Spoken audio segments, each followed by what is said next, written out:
It's time for an episode voted for by you! I put a poll up on Twitter asking what you wanted to see next on the channel. The options were the science behind the destructive power of Mario Kart's blue shell, the science behind Crash Bandicoot's Death Tornado, and the science behind the Mario series Piranha Plants. You can all read the title, so let's just get right into the science behind the Piranha Plant.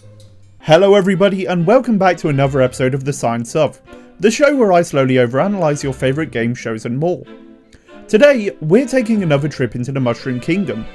The last time we covered the science behind the Mario series, we took a look at the science behind the Fire Flower, and if you want to see that, then click the link in the card up here. Today, rather than taking a look at the science behind another classic Mario power-up, we're taking a look at the science behind Mario's Piranha Plant, resident flower of the Mushroom Kingdom, and the only one of Bowser's many minions to get an invitation to Super Smash Bros. Ultimate. Since the original Super Mario Bros. On the Nintendo Entertainment System, these enemies have been an obstacle in Mario's journey to save Princess Peach throughout the many worlds of the Mushroom Kingdom. First being introduced in World 1-2, the Piranha Plant's original role was to move up and down inside their pipe, dealing damage to Mario and Luigi if they come into contact with them. All things considered, the original Piranha Plant was a pretty predictable enemy, but it didn't end there. The Piranha Plant has evolved significantly over the almost 40 years that the Mario games have been produced, with the 2D era of Mario games introducing the fire-spitting Piranha Plant, and the 3D series of Mario games introducing a nice counterpart, as well as some that are more interesting. Super Mario Sunshine, for instance, introduced paint-spitting Piranha Plants that shot Bowser Jr.'s poisons at Mario. Then in the Galaxy games, we find a spiky Piranha Plant, and in Super Mario 3D Land, we find an ink-spitting plant that covered the screen of the 3DS with ink, similar to Mario Kart's blooper item. What we're going to do in today's video is investigate the Piranha Plant and compare it to its real-world counterpart, to see how much real-world flora could have inspired the different varieties seen throughout the Mario game. Now of course, when we're talking about the Piranha Plant, we need to take a look into the world of carnivorous plants. Unlike most plants which draw their nutrients in from water, these curious florae derive most of their nutrients from the trapping and consuming of insects. Carnivorous plants are adapted to grow in areas where the soil is either thin or lacks nutrients, especially nitrogen. In order to be considered a carnivorous plant, the plant has to have 5 distinct traits.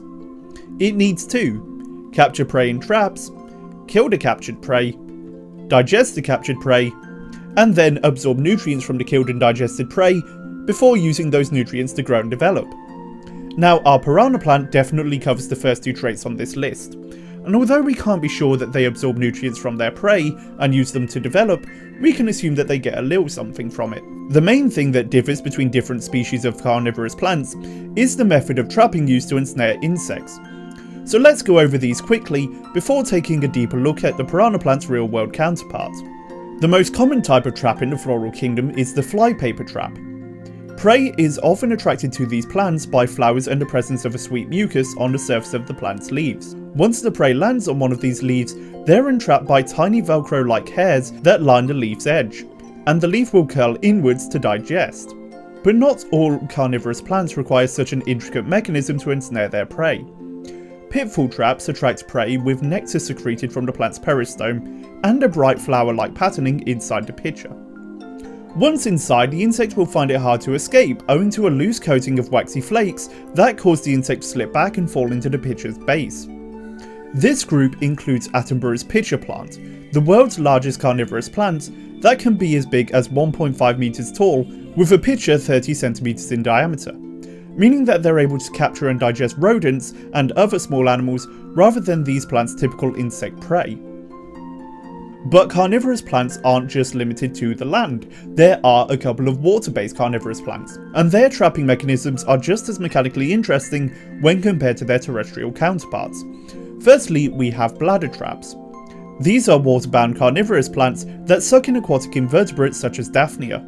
These traps are activated by invertebrates touching hairs on the surface of the plant. They have small openings sealed with something like a hinge-like door that's covered in these hairs. When activated, the door is opened by lever action, and this releases a vacuum that sucks the prey inside where it's digested. After these bladder traps, we have lobster pot traps.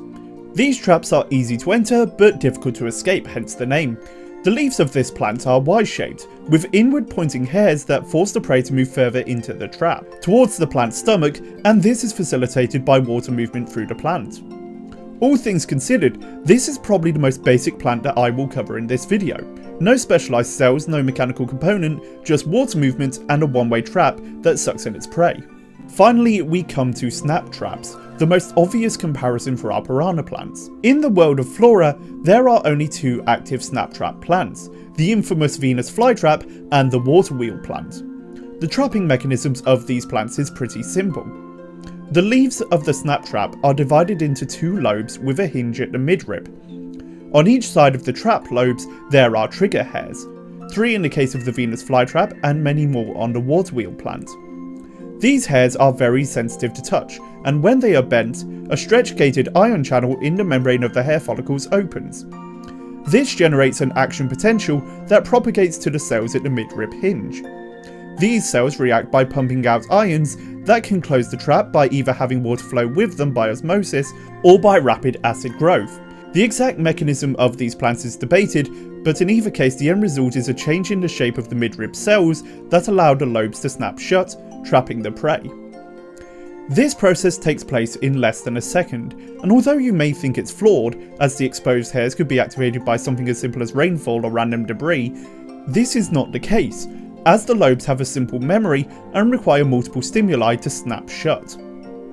So now we know how these plants trap their prey, let's take a look at how they're able to digest their food. Seeing as we're focusing on the piranha plant, let's focus on the digestion of the Venus flytrap to see how Mario's losing 1-ups when he gets chomped. So we have an insect inside our Venus flytrap, and whilst it's in there struggling to escape, it will inevitably touch more of those sensory hairs covering the trap's lobes.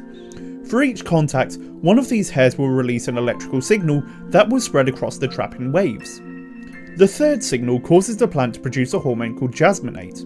Jasminate is a touch hormone that's released when the plant is wounded, with its main role being the initiation and coordination of cellular repair. But it also doubles as a carnivory hormone that primes the gland cells in the trap to start making digestive enzymes. The larger the prey is, then the more it will interact with the hairs and send more electrical signals. For each additional signal, the plant will respond by producing more jasminate, and therefore secrete more digestive enzymes. After between 6 and 7 hours, the trap will become sealed and will fill with liquid. The prey is deprived of oxygen and will asphyxiate, with the fluid becoming more acidic, dropping to a pH of 2. It will also fill with meat digesting enzymes. The stomach takes several days to digest the prey fully, with the plant keeping up an onslaught of acid and enzymes even though no more electrical signals will be sent out. This release of digestive enzymes will eat away at the insect, first digesting the chitin exoskeleton and then digesting the nitrogen-rich blood. This naturally results in a small amount of indigestible waste. The trap is covered with chemical sensors to detect the chitin in the fly's shell and substances in its blood, and if this sensor can detect any kind of blood, it will keep digesting. As it digests, it will also start absorbing, with the trap doing the job of both the intestines as well as the stomach. The same electrical impulses that trigger the production of digestive enzymes will also activate transporter enzymes that absorb sodium released from the digestive prey. These plants will then go on to use the sodium to drag water and nutrients from the prey to its own tissues. The Venus flytrap will reopen after about a week or so, and if it fails to catch prey too often, it will give up for a while, with the leaves becoming a photosynthetic organ instead of a trap. So we've seen real-world versions of the classic piranha plant, but what about real-world equivalents of some of the piranha plant variants? Well, it should be no surprise that there aren't ice or fire-spitting plants to put in your garden.